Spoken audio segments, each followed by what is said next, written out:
as you interlocked the two. Now stretch them right as... Soccer, and the... Quiet, please. In exactly 15 seconds, we'll be on the air.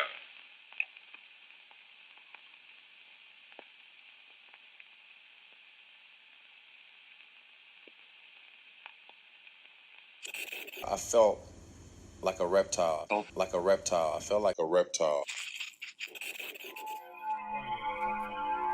Hey, how we doing? Is that a good enough clap? It was a good enough clap. Good. Yeah, not like James Mystery. He has a terrible clap. I keep telling him. So, hello everybody. Welcome to Full Reptile Radio. This is the UFC Performance Institute Shanghai episode. As you can see, I'm holding the Zoom recorder here because, like an idiot, I've left the cables for the microphones in the suitcase.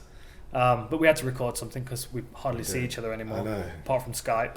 It's not quite the same, and you look worn out on Skype because you woke 4 in the morning. 4 o'clock. Oh. Yeah. No.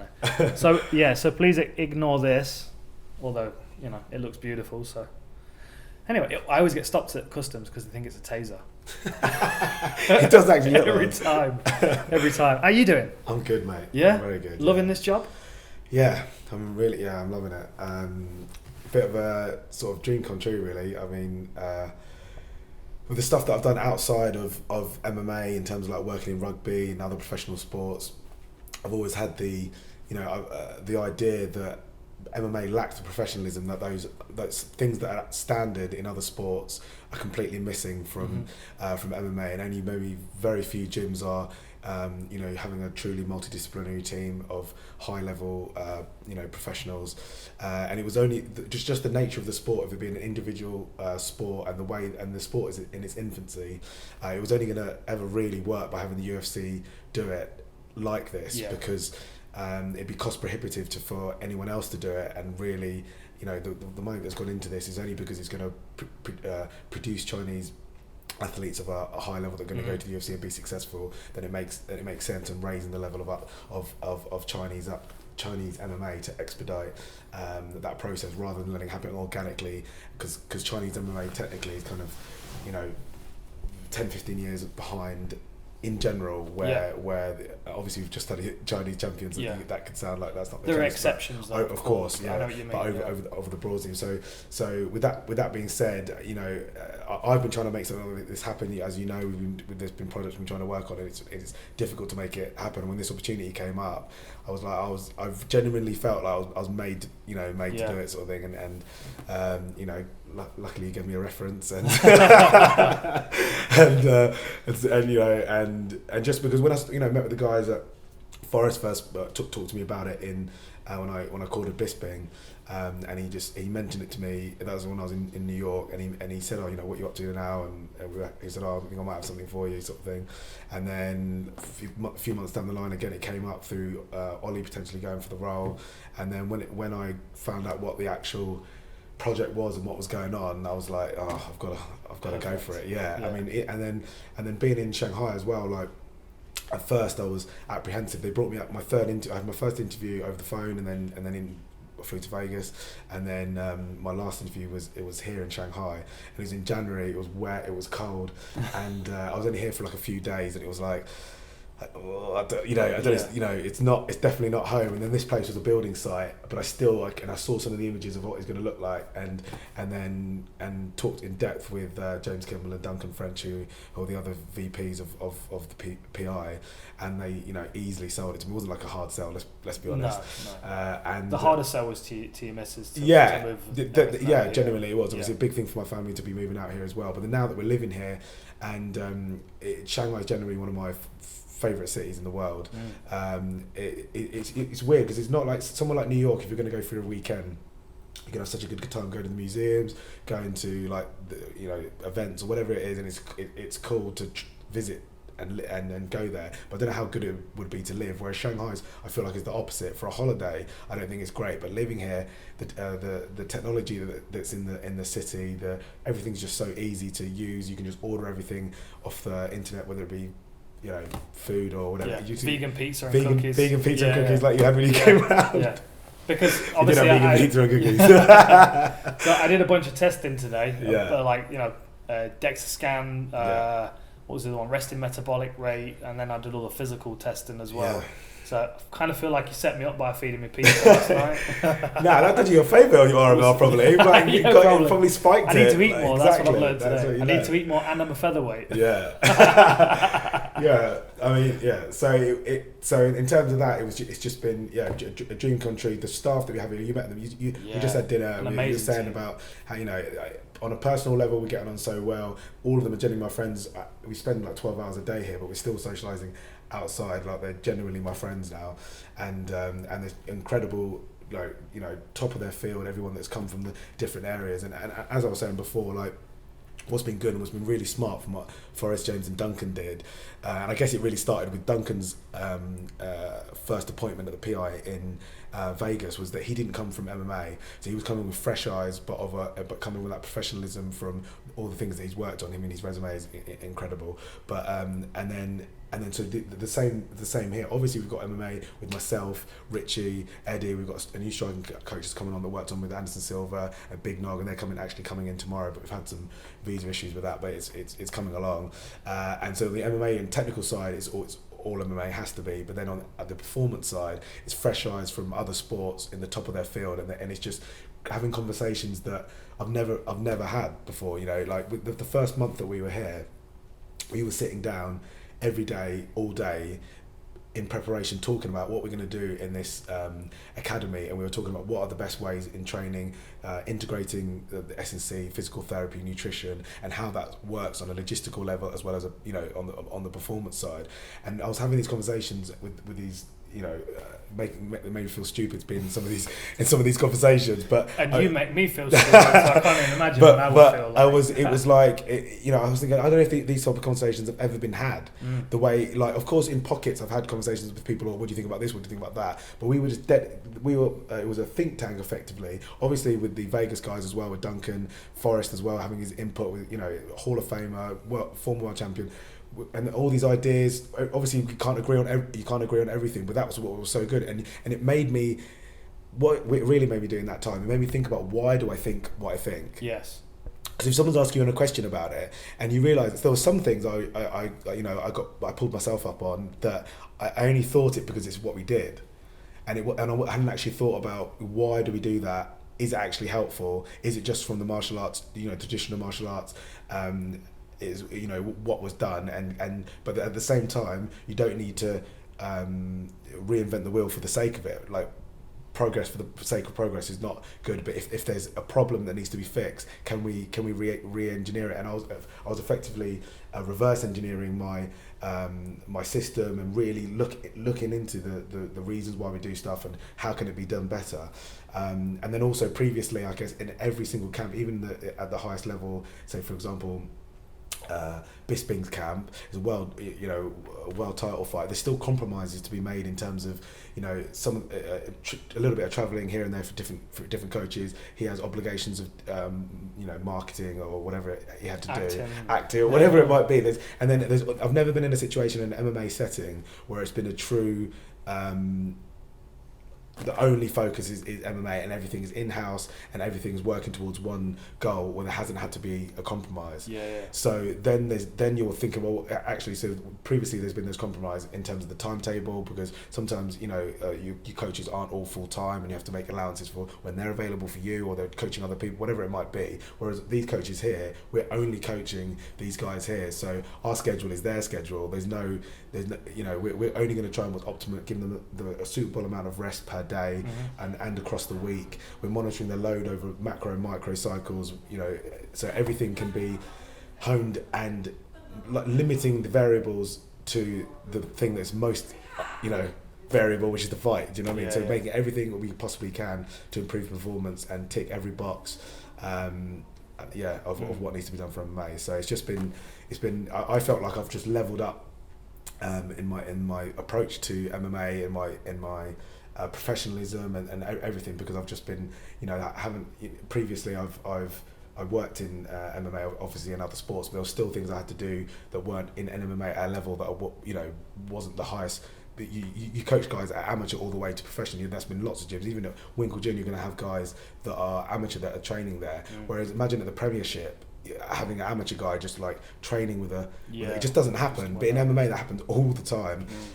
So those types of things as well. It's just everyone on the mat here, the 26 Academy athletes, they're all professional and they're all, you know, we tier them A, B and C. So A being closest to the UFC, B being a bit more developed, and C need, you know, not necessarily done by age but normally by experience, probably less than 5 fights or something like that. And so they're going to move through the phases and hopefully move up the tiers within the academy, and eventually, you know, like you said earlier, you think, you know, a lot of these guys are going to be in the UFC. Yeah, for sure. Well, I mean, you've selected them for a reason. You've seen something in them already, and it must have been nice to go from kind of theorising what MMA needs on the high level professional circuit, and actually having a place and a team and students to work with, you know. Yeah, I still there's still an element of us trying and testing stuff for sure, because we're only in the 3rd month of operations now. So, you know, we're coming up to, in September, we're having the first round of guys fighting that have gone through the program, gone through the a fight camp with everything working together. And we know that's a lie, because we had our first academy graduate fighting this weekend. Alateng Haley, absolute beast, pleasure to coach, just like one of those guys that, you know, asking questions after training, gives 100% in training, on time, you know, everything you want, consummate professional, and just a nice, you know, really nice guy as well. And the opportunity came up for someone to fight in the UFC. He was the guy that was ready from the most ready in that weight category, and he got his opportunity. One fight of the night. It's just, you know, reflects well on what we're trying to do here. It has to be somewhat results based. Ultimately, you can't just, you know, be saying, oh, we're doing great things, and then, you know, having a load of guys losing. There's definitely some KPIs in terms of performance and the amount of guys that get to the UFC and stay in the UFC. Because personally, you know, yes, we've got these targets of guys getting to the UFC, but for myself, I know that my target is that making sure that everyone that gets signed gets re-signed by the UFC, which means that they were meant to be there and they didn't just go in and lose, you know, 2-3 fights and were cut, because there's a legacy of what this whole PI is trying to do, is trying to raise the level of Chinese MMA. Right now, that in, you know, Brazil's got like 75 fighters in the UFC. America's got like, I think maybe over like 200 of, which is obviously going to be the case. But we want to get China where Brazil is at, you know, in the near future, and that's a real legacy target of what the PI here is trying to do. But going back to what you said though, the proof is in the pudding. We think we're doing the right thing right now, and we're very confident of the way it's coming together. We're ready. You can objectively see in the gym how well they're performing comparatively to where they started out, and technically as well, the level they're moving up just by having, you know. Obviously, we were very fortunate when we trained together. We didn't have the coaches, but we had each other, and we had 3 guys in the top 10 at welterweight, 1 guy in the world top 10 at lightweight, and then everyone else was, you know, around that weight and of a good level, and that made us all get better. But they've got 26 guys on the mat that are comparable level to what are off us. Do you know what I mean? Those go close to UFC, and the attitude is obviously representative of that level as well. So it's not just the physicality and the technique, everything else is going with it. The fact that it's all these guys training together of a high level with the same attitude, with the same goal, and we're just like a train moving towards what we're trying to achieve. Yeah. So it's powerful in that respect, and the team atmosphere here is great. Like, I think you saw in the training session, it's good. It's a good atmosphere here. So we just I mean, it's in its infancy. We're just getting started, but. It seems to be going well, and I'm loving it. And they're all going to raise each other as well. Yeah. I mean, and the idea of being a 20-year-old fighter that's, you know, working to get to the UFC, that has got this facility and these coaches, is incredible. Yeah. So, I mean, how did you, when you were kitting this place out, because we're overlooking the AstroTurf area at the moment, and then there's the strength and conditioning area downstairs, which is vast. It's got all kinds of stuff that I've never seen before in it. Right behind us here, we've got, apart from the big screen playing small fights, we've got the steps that go up to the octagons. You've got 2 octagons. Dual purpose steps. Plyometrics. You can sit on them. Right, you can sit on them. That's my choice. Sit on them. You can jump up. You can run up them. You've got the octagons at the top. You've got a full-size competition ring. You've got a bag rig. You've got a big matted area with a wrestling circle and an octagon on it. I mean, Is there anything missing? Is there anything that you'd still like to add? Anything that comes to mind?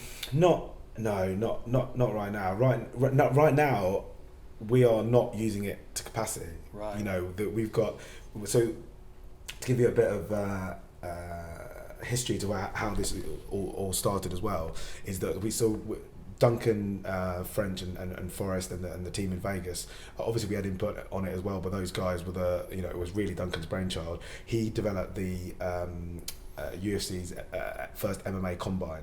So like the NFL combine, which is like a battery of tests that they use to recruit guys from college football into the NFL. I'm sure you've heard of it. Yeah. Like DeFranco was. That's what DeFranco used to he's prepare like for. his main thing. He'd prepare guys for the He's NFL like 12 combine. of 12, like for 5-6 years running or something. So it was a great recruitment tool, and obviously when they were thinking about what we're going to be doing here and how we're developing Chinese MMA, we needed some sort of objective measure when we're going to be looking at all these guys to how we're going to recruit the talent that's here. There's a lot of people fighting, and how we're going to choose that. So we selected from local resources and knowing people around, as Peter, he's in sort of embedded in Chinese MMA. He selected the first 40 that applied for the academy. We're now going to have a different recruitment process moving forward, but for the first, there was 40 guys that came here, were flown in, and we did similar to the test that you did today, but a few extra as well, and then a technical component as well, striking, grappling, and wrestling. Right. And we try to I never got involved. I never got in. Not with the wrestling. Yeah, well, obviously. So yeah, this is the thing though. It wasn't just based on the combine. The combine is a tool to help you recruit.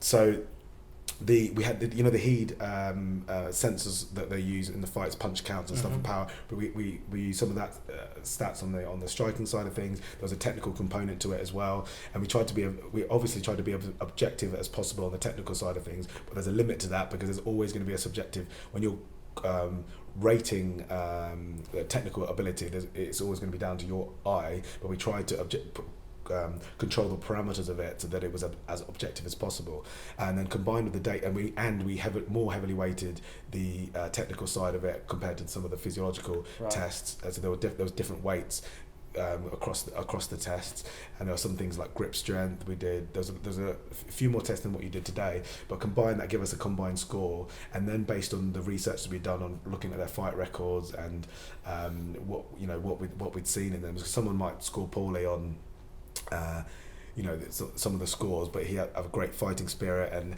if that's the case, then if they have a great fighting spirit, then we can work on the stuff in the gym. Do you know what I mean? So it wasn't just a clear cut, it was just an additional tool of how we were going to recruit, and that's going to be what it's going to be like moving forward as well. So we did that combine. It was a great success, and of the 40 we selected 26, and the first what do you call it, alumni of our academy is some of the best on-sign talent in China, and there's already, I'd say, 2 guys right now that I think are really special. I don't want to say yet who they are without putting the pressure on them, but there's 2 there that I've seen stuff in them that I haven't seen before in other people at no matter what level they're at. They've got like X factor, both of them in different ways, and that's the type of stuff you can't coach. And as a coach, I've always thought that not to discredit any coach that's produced like great fighters like Conor or Anderson Silva or people like that, but I believe that the really, really great fighters, they're going to be great without those coaches. Great coaches make prolific, good amounts of good fighters, or make good fighters great. But the exceptional one, people like Conor and what, I believe that you can't coach that. There's an X factor there that would have flourished no matter what. No matter who coached them, as long as they wanted to fight, they were going to do something special, because there's extra attributes to them. And I feel like that there's 2 guys here that I'm really, really excited about. And the talent, as you saw today, is wide, and there's different body types. Obviously, we're kind of covering the smaller weight categories, from flyweight to lightweight currently. But was that intentional, or was that just kind of who came through? Kind of who came through. So another thing that came into decision making was there was a couple of guys bigger, but we were thinking about on this first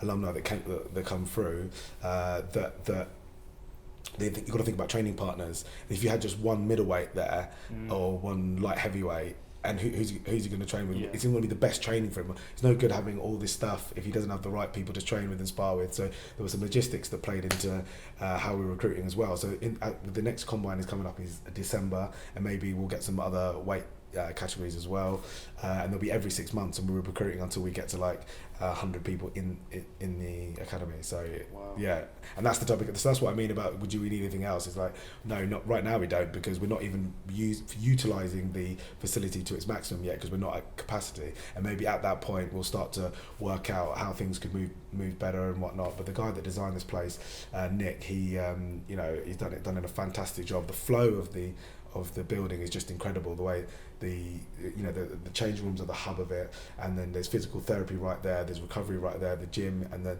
the recovery station. It's just everything, you have to pass that. So after training you can pick up a protein shake, or as you go up the stairs pick up a protein shake. If you're coming up to here to train, it just works really really well, and subtly pushes you to the right things that need to be happening anyway, sort of thing.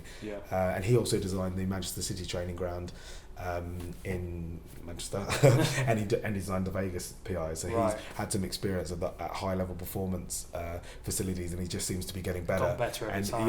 Exactly. And then so Mexico's next as the next PI, and he'll be doing that as well, and I'm sure it will probably be even better, like everything else he does. I just don't know gets how bigger it and would be better. better, to be honest.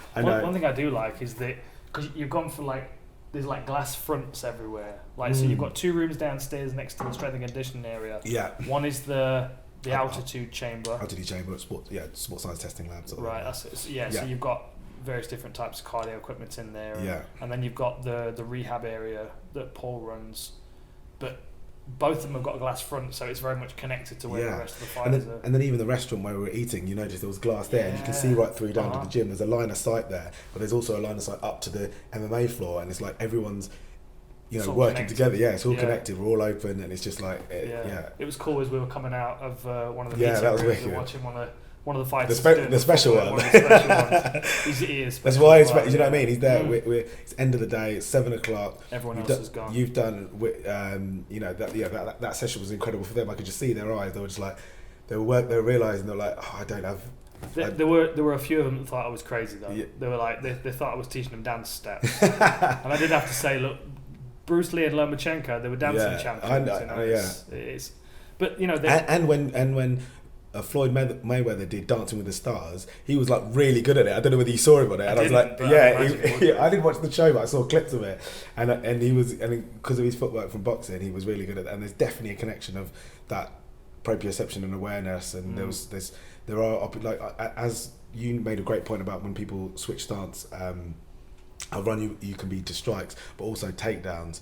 And as a predominantly wrestler, when people do that or they get square, it's so much easier to take them down when that happens. And if they're not aware of that subtle little restep that you do just to bring yourself out of range, then back into range, so that you're not like, I use a football reference that you shouldn't pass across goal. When you're, do you know what I mean? Cause And it's just, I feel like it's like the same thing. You can't go into the danger zone there without either head movement or what you did in that footwork. It was great. But then we saw him. It was good. It was just good to see it, because I mean, obviously he'd been challenged by it, and he was a bit frustrated that he didn't get it straight away. And I saw that across the whole group.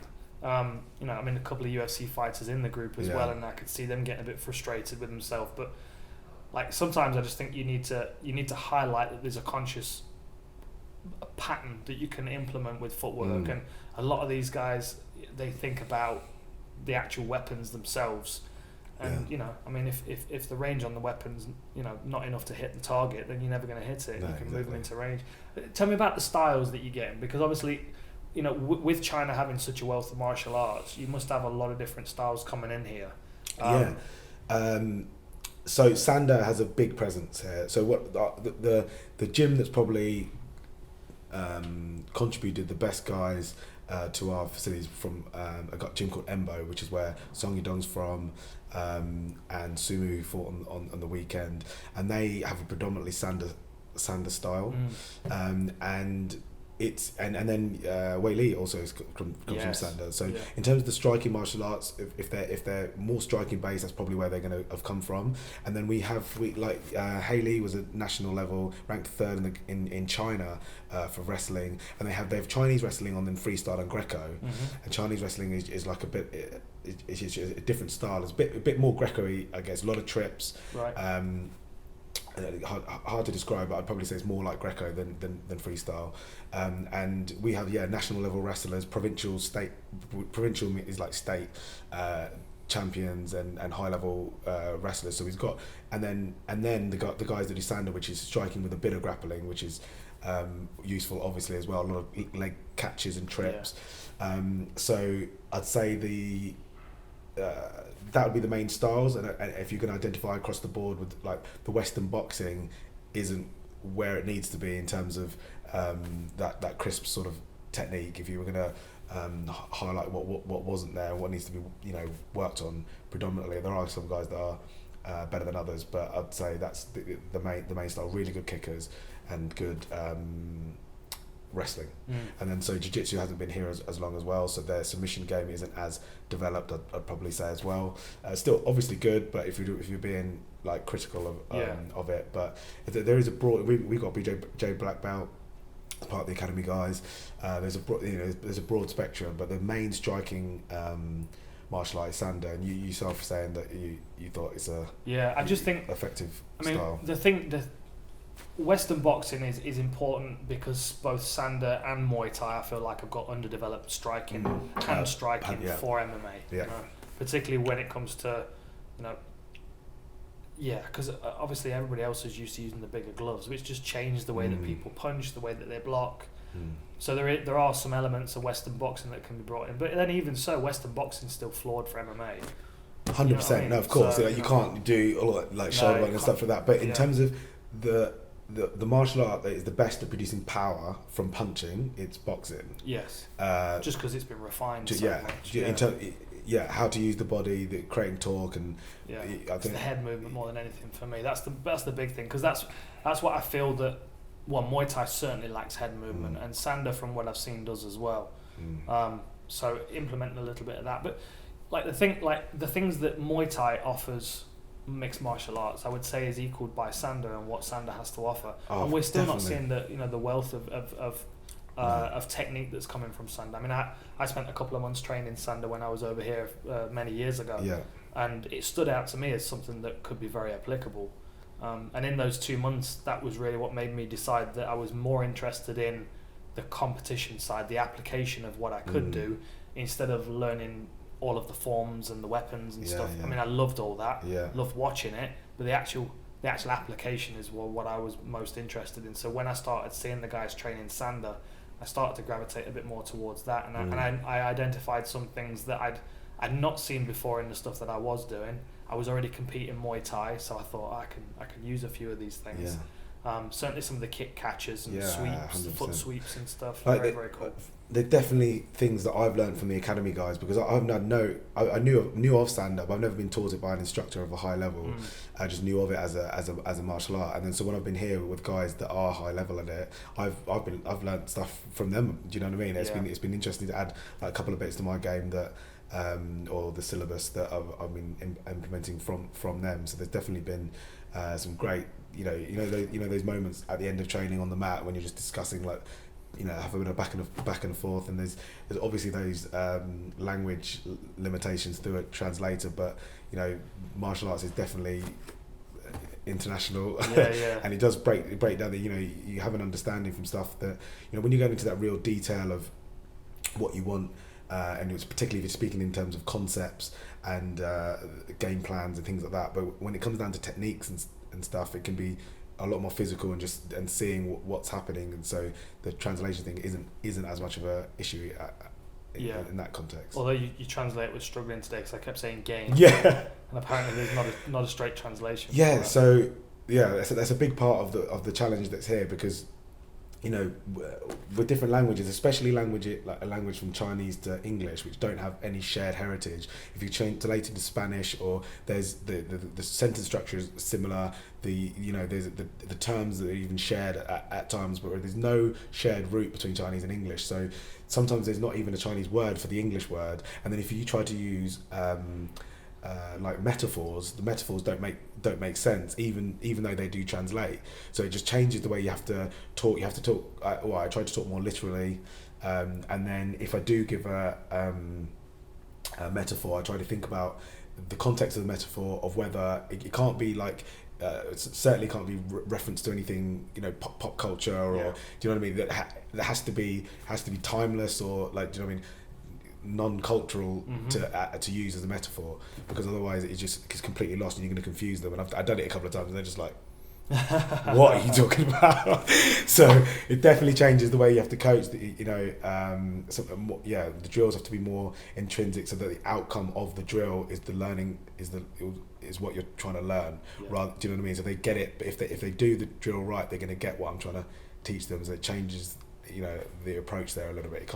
It has to be a little bit more implicit with the word I was looking for. Sorry. How have they responded to the techniques that you brought to the table? They seem to really like it. It's not just, and obviously not just myself, Richie and Eddie. Everything that, not everything, but a lot of what I'm showing is going to be different, because it's my style, my syllabus, or our style and syllabus. So it's I've tried to systemize my techniques and the way it approaches, the way it's taught, so that you can monitor the progress and monitor what's being taught, and then also I assess what need, like in terms of a skills analysis, like looking at their skill set from top to bottom, whether it be striking, transitions, cage work, and then giving them assessment. That's what we did for the first month. We did a technical assessment of them top to bottom, and then identified their strengths and weaknesses, and then planned to coach to match what their strengths and weaknesses, and separated them into groups accordingly. So then. And I personally believe when you're in off camp, you should be working on your weaknesses. And when you're in camp, you're working on your strengths, and that's also mirrored in the S&C work that we do also. So Connie was talking to you before about bridging the gaps in terms of our approach S&C, and getting fit from the sport on the technical side of things as well. Having just for the psychology side of things, having on the off camp and specific prep and general prep, having a weakness focus and developing that, and then in fight camp for psychologically working on your strength, so that all you're doing is positively reinforcing your fighting style. And then unless you're fighting an absolute specialist that warrants something like a little bit different, really you should be working towards your strength in that narrow sort of fight camp. So because that systematic approach, when I've had feedback from them and have one-to-one meetings, they notice that it's systematic. They understand that once I've done that evaluation and spoken to them about it, that they work what they're working on and why they're working towards it. So the coach and the athlete knows what they're trying to achieve. Whereas when I was fighting, I'd turn up to training, I didn't know what we were going to do that day. We just none of us did. Let's just spar. Yeah. Sprawl and brawl, isn't it? Classic. That's all we did. Yeah. Pretty much. We obviously did more, but we rarely knew what we were doing technically over a camp, session to session. Whereas every week, every session, everything is planned, and there's room for flexibility depending on what, like I was explaining, when they're in fight camp, we do sparring in the morning, and then the afternoon session is a sparring review. So we will review the video. I'll review the video straight after training with the other coaches, and then we'll pick out like 3 or 4 things that need to be drilled or worked on, and then depending on what stage it is of the camp, whether that would be in a live situation or just technical, and then showing them what they did wrong or right, or positively reinforce it, and then create a drill around that on that day. That's the only thing that wouldn't be planned. That will be done immediately after sparring, and then everything else will be planned according to the general strengths and weaknesses that they need to work on. So like the different sessions are planned, separated into like group sessions that everyone does, and I identify like the fundamentals that everyone needs to be good at in MMA, no matter what your style is. I feel like there's a level in every area that you need to be at, and then if you have a particular style, then you can develop that in those areas. And then there's other sessions during the day that are split off into smaller groups, as you saw today. And in that time, then we'll focus on things that are like we saw. We bucket them into technical buckets of things like, so it might be on 1 month there might be a group that's working on takedown defense against the cage. There might be a group that's working on striking into takedowns. There might be a group that's working into get-ups. So they're the technical buckets, and then everyone does the core timetable, and then on the sessions that aren't core, they split it off into their groups, and they know they're working on that for a month, or depending on how we see progress in that technical area, and depends on what stage they are of camp, whether it be off camp or so so they've definitely noticed that though. When you go, there's a long way of saying yes. They would like the techniques. But long days for you then. Oh mate, yeah, but it really doesn't feel like work. No. Because I'm just I'm using my brain in a way that I haven't always got to all the time, and I'm just doing what I like.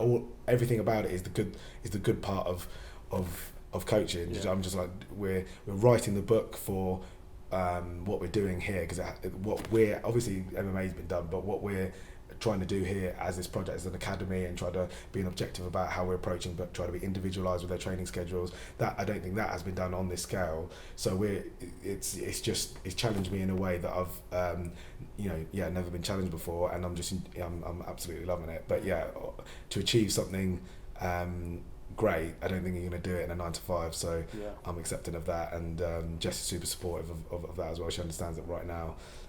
It's taken a lot of work, and like today. Well, what time is it now?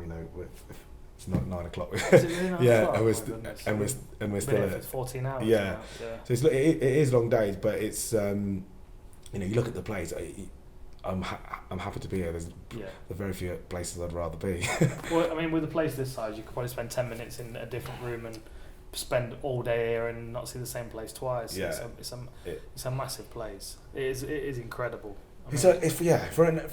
Ultimately, forget where I am in my career and job and whatever. I'm an MMA fan. That's what it just happens that I have this job. So for me, I'm just like a kid in a toy store, and I'm not at all. The novelty is not worn off at all. Do you know what I mean? I'm still super grateful. I still get those moments when I'm like sat in my office. I'm like, can't believe I'm getting to do this. Do you know what I mean? And then especially some of the conversation we've had, the high level conversations with the staff, and the way we're thinking about stuff, the way we're trying to approach stuff. It's incredible. It's super motivating. And I'm so excited about what's going to come over the coming years of what we're trying to do here. And we've only been going, like I said, for about 3 months. Yeah, and I can't think of anywhere else in the world that's bringing. I mean, the thing is, you go to a particular gym and you've got someone that's systemised the striking element of MMA, or you go to a specialist that's systemised the grappling. Like John Danaher's got his own system. Yeah. But to be able to systemise MMA, is systemise the right word? Yeah. Systemise MMA, and then have all the foundational stuff as well, like the strength and conditioning, the nutrition, the recovery stuff. Yeah. Even the Vegas Institute is not doing this, because the Vegas Institute treats every athlete individually. I don't really see groups working together. No, but I mean, but the thing is, ultimately, we're one PI. Yeah. So we have a centralized database where we share information. It's just because their model is different that they're not doing it. Do you know what I mean? Yeah. So it's being led by those guys, and we're just, we are definitely doing something different, but we're doing it together. And those guys in their corresponding roles, compared to everyone here has a corresponding role over there. That they're like mentoring, and they've been over here. And when we first got started, we were going, through stuff. Some of those, like I said, some of those conversations were. Incredible. And then there was moments as well where someone would say something and we'd have a bit of a breakthrough. I'd get like tingles. I was like, we just, you know what I mean? We just like, fucking, that was fucking wicked. And it is it's definitely it's special what's happening for sure. So aside from missing family, Yeah. what are you missing from home? What am I missing from home? The clean air. Yeah. So that's definitely, I'll be honest, here we have really powerful air filters and air conditioning, and inside here you have no issues whatsoever. And at home I have air filter to keep on, my apartment, to keep on top of it. But to be fair, I spend all my time here, so I'm alright. But when you're out and about, it's not like, especially because I'm from Windsor, there's like big parks and everything everywhere. Yeah. And when I got home, one of the first things I did was take my shoes off and walk on the grass and just like ground. I don't realise that I hadn't done that the whole time I'd been here, because most parks you're not even allowed on the grass. Generally, you're not. Really? You're not allowed. So it's missing the nature, I guess, a bit. Food. No, the food. I mean, I'm really enjoying. Oh, you tried the vegan. Yeah, I just couldn't eat it every day though. On some things like getting some home comforts is like it's been more expensive here to get stuff that's from back home, like Oatly milk and whatnot. But then the fruit and veg is like really really nice and fresh, because a lot of it comes from like Southeast Asia, so it's like ripe in it, and like really sweet, tasty fruit. So that's been nice. You go to like the wet markets and you just like pick what you want. It seems all fresh and stuff, so that's been good. I haven't really been missing the food, because Shanghai is such a metropolitan city. You can try every type of cuisine, and they have loads of like nice restaurants, like posh nice restaurants, but then just normal cafes and a lot of good coffee as well. I know you haven't tried it yet. It's the first time I've had good coffee since I've been here. Yeah. So here we have but there's loads of little like artisan coffee shops and stuff. Which is good. So Well, you've got it made. He's got a massive TV in his office. His desk is electric, so he can have it whatever height he wants. He hasn't got time for sitting down. He's got good coffee. The food here is excellent. I mean, I had breakfast here. I don't eat breakfast normally, but if I lived here, I'd be eating breakfast every day. Yeah. And then you've got like portion control as well, so every portion that's made is the same size. You met Dr. Reed. Yes. Dr. Real. His name's Reed Real. Dr. Real, who. Dr. Be Real. Who he some of the people we've got here, like for him, for example, I think he's generally the best in the world, and most knowledgeable at weight cutting. His PhD, the stuff from his PhD that some of the nutrition stuff I was based on is from that. Do you know what I mean? And the UFC, before he was employed here, the UFC PI in Vegas was basing it off his PhD. Right. Do you know what I mean? He did his PhD with the Australian Institute of Sport in the lead up to the Olympics, and all the combat athletes and all the combat sports for the Olympics, and preparation and appropriate weight cutting strategies. So there's literally no one more knowledgeable than him. So and then he coordinates with the catering here and make sure that it's standardized recipes, so that we know that a meat portion is X, and so if a person's on a weight cutting, they have like one portion of meat, one portion of veg, we know what that is, or they have a half portion of veg and a half portion of carb, whatever it might be. It just makes it very simple, but then still leaves empowers the athlete to make some choices. They're not just being prescripted everything they have. There's still a bit of choice for them, and keeping it interesting for them, because ultimately they are here every day, and it is a lot of Groundhog Day, so you don't want to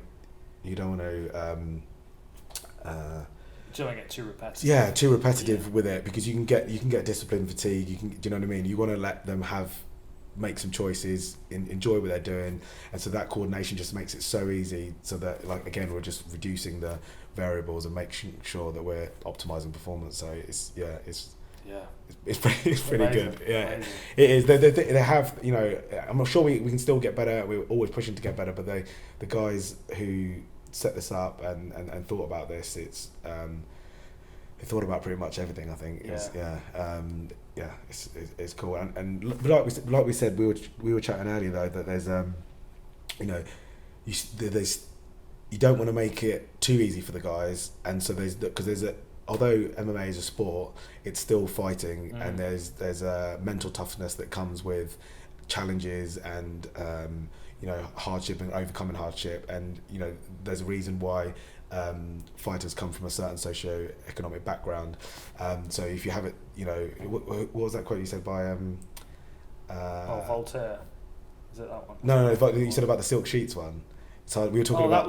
I think that was Danaher that said that. Oh, was it? You can't get out. You can't wake up on silk sheets and go to the gym. Yeah. Yeah, something. So they're definitely not waking up with silk sheets, but we want to optimize performance, but at the same time, you know, they've got to earn it. They've got to know that you know what I mean, they've got to work hard for it. And I think we're not doing the work for them. We're just making it so that they can work as well and efficiently as possible. They're still going to have to work hard to get it, because just being here is not going to be enough. You know, can't just walk in here and think that, oh, just because we've got all this, I'm going to be a success. It's still going to make. It's still going to take an incredible amount of hard work to be successful and to be incredibly mentally tough. Because without it, you're just a good athlete. It's just not enough. There's more to it. Very cool, man. It's good to be here. It's good to see you. It's good to see you, mate. I wish you didn't live so far I away. know. Well, I mean, do you not want to talk about some of the testing you did can today? do, absolutely. Well, yeah. Talk me through the testing that I did today. So the first thing I did was I did the resting metabolic test, and then I did the DEXA scan. Yeah. Which is fascinating. I feel like every fighter should be DEXA scanned. Yeah, I mean, well, it's available for any UFC rostered athlete. So we're, like I said, we've only been open a little while, but any UFC fighters around the world can come here and use the facility. Obviously, thinking that it's going to be more utilised by fighters from the APAC region because of just geographically. But the Vegas is the same. If any UFC fighter wanted to go there, they can get that done, and I would highly recommend it. Particularly if you feel that you're either undersized or oversized, you're struggling with your weight cut, or you make it too easy. I don't know whether you want to say not necessarily the specifics of the results, or what came of it and what weight cut you have to talk about that. Yeah, of course. Yeah. So that we were thinking that maybe when you're coming back, you're going to be fighting at welterweight, but from the time off and change in lifestyle or whatever it might be, change of training probably predominantly, it's looking like the lightweight is going to be the better weight category for you, which I think is which I've said for a while, and I think we discussed it's discussed an but option. You made Terry Brazier a lightweight. That's terrifying. Yeah, but which makes it even more of a reason why you should. But height wise and stuff, there's so much working for you there, and I think you would discuss when you critically looked at your career, the end of your career in terms of the style that you chose to fight. You had said personally yourself that you didn't think it was best suited to what your actual best attributes were, which is being light on your feet, fast, good footwork, good movement, which is what you were in the beginning at Cage Warriors when you're fighting in Japan, and so now with all the knowledge you've gained, like you said, you've been at MMA University these past 6 years. It's not like you've been sat on the couch. You've been, your mind has developed so much. I've got some time sitting on the couch. To be honest, I feel like I've been sat on planes more than anything. Yeah, I just feel like I've absorbed so much, and like I mean, you know this, and I said this to you. Like my best performances were before the UFC, and that frustrates me because I didn't finish my career in the best place I could have done. I got big, I got heavy, I got I mean everyone like I'm known as a brawler, which for me is odd because in my mind I'm not. No. I never have been a brawler. But in certain fights you did, like because I like a brawl. Yeah, but if you were to fight a welterweight now, seeing what's happened, you could lose to a guy that's not as good as you, but it's just more physical, bigger, and stronger than you. Yeah, do you know what I mean? And it's an equalizer when you are that, much bigger than someone else. Someone could potentially be 20 pounds. Of lean mass bigger than you or something like that. 15, that counts for a lot. When yeah, exactly. You don't want that. You don't. Do you know what I mean? You don't want to lose a fight because of that. That's Whereas now your strength is matched to. You'll be a strong lightweight from what we got from today from the numbers. Your reaction time was still there for an old man. Obviously not so old, but so there was loads of Bruce Lee tattoos. There was. Loads of positives from it, and a great platform to start and direct what your training is going to be like in this first preparation phase of getting your body back ready to go into camp. So I think it was perfectly timed. We got to catch up. You got those numbers. Now Ollie can go back, and the rest of the team can look at how we're going to get yourself ready, and hopefully come back out here in December, retest you, and then make the next. See where I'm at. See where you're at. Exactly, and then exciting times. And there is another video coming out. Your PI wizards are going to put together a video of the tour and a few other things. And a few other things, testing and stuff. I think there's going to be a few bits of contact. So we'll put a link up for that so you can see that as well. For sure. Yeah. It'd be good. It's great. I mean, any UFC fighters or any MMA fighters in China, you've got to get into this place. You've got to check these facilities out. Find out how you get involved in the combine and see. we're actually going to be doing for next combine like an online application as well for people within China, and that will be done soon, and that'll be shared across like Chinese social media and whatnot. That is literally in the process of happening right now. So it will be, and then we'll do a bit of a selection process down to the people who invited to the next combine, and then another selection process. So it'll be it's exciting. Amazing, good times. Good talking to you, man. Good to see you again. Right, I better go and pack my suitcase and get on the road to Abu Dhabi. It never ends, never not rolling. Third round. Is that what you're saying? That's what I'm saying. Well, this might come out after that, so you might look very silly. It's mate. Do you know what I watch? You know how when you get to a title, there's certain routes that you can go there. I feel like Poirier had the perfect route to that. To the people, look at the people he fought. He hasn't fought like a strong wrestler, and when he fought Eddie Alvarez, who is a decent wrestler, he got manhandled on the ground, and the only reason it got stood back up because he did that illegal elbow. And if you watch that 30 seconds before that, he was getting dominated. If Khabib gets into that position, he will smash him. And then Justin Gaethje, although he's a high level wrestler, didn't use it. Max Holloway's not going to wrestle with him, and then Anthony Pettis is not going to, and they're all his big recent wins. So stylistically, if you look at what happened to him against Eddie Alvarez, and then Khabib was on another level to Eddie Alvarez, I really think, third round TKO. Yeah. So you're confident in that pick. So what do you think? I'm staying out of it. What? I'm staying out of it. Since when have you stayed out of it? I always stay out of it. I'm obviously what Khabib does. I'm a big fan of. He's very, very good at what he does. I think there are some things about Khabib's game that could be exploited, which I talked through on Inside the Octagon. And I know Khabib fans don't like to think that he's not perfect. But he's not perfect. No. You know, neither is Dustin Poirier, neither is anybody in the UFC, John Jones included. Everybody makes mistakes, and myself as an analyst, I have to get over the fanfare of, oh my god, this fight is amazing, because Khabib is amazing. He's 28-0. He is an incredible fighter. Ridiculous. It still doesn't mean he's perfect, and the reason that Khabib isn't perfect is because he's so good at doing one particular thing. Now, the only thing that puts a question in my mind, and I know it's not maybe a fair assessment because it was a short notice fight against a different fighter to who he was initially facing. Yeah. But if you go back to Khabib against Al Iaquinta in the third round, Khabib was winning the striking game, absolutely, but he was winning the striking game because his takedowns had failed. Yeah. He tried to take Iaquinta down, and Iaquinta had defended. Now, think that Iaquinta was taking that fight on short notice, having not done a training camp, when Khabib had done a training camp. No, he did a training camp, but wasn't he fighting for 3 rounds? He was on that card, wasn't he? I don't think so. I think he was on the card. Okay, I might we'll be have to wrong. check that. Check that, but I think he was on that card fighting a 3 round, but then he fought 5 rounds, which is still impressive because there's different preparation for a 3 to a 5 round fight. Yeah. But Al Iaquinta does have high level wrestling. I don't think Poirier. Yeah, I know. I just feel like I have to be realistic. I mean, obviously, the most obvious thing is that Khabib's going to maul him for 5 rounds and win a decision. Yeah. That's the most obvious thing. Poirier's tough. He's durable. It will be difficult to stop him. I also believe he's a black belt, a brown belt, or a black belt in Brazilian Jiu-Jitsu. So, unless he absolutely wants out of the fight, which is just not Poirier's style, I don't see him giving up any submissions to Khabib. I can see him taking a beating and losing by decision, absolutely, because that is the most likely thing. Yeah. If I had to bet a bunch of money on it, of course I'm going to bet on Khabib, because I would be stupid not to. I think obviously anyone can win any fight, but if you're thinking in a breakdown of styles, you've got to have better takedown defense than Poirier has to beat Khabib, and he has the right level of striking. The deficit in striking. He's definitely a better striker than Khabib, but I don't think it's his takedown defense is good enough to allow him to land anything significant. You need Gaethje. I genuinely think would give Khabib trouble. I agree, because he's a Arizona State champion, NCAA, All-American. And it's that front headlock wrestling style as well, that kind of scrappy, and he hits hard. Yeah. Do you know what I mean? Michael. And he's got a gas tank on him, so although he might not beat everybody else in terms of the way his style matches up, I think that he might give. And then on the other way, is it Gillespie?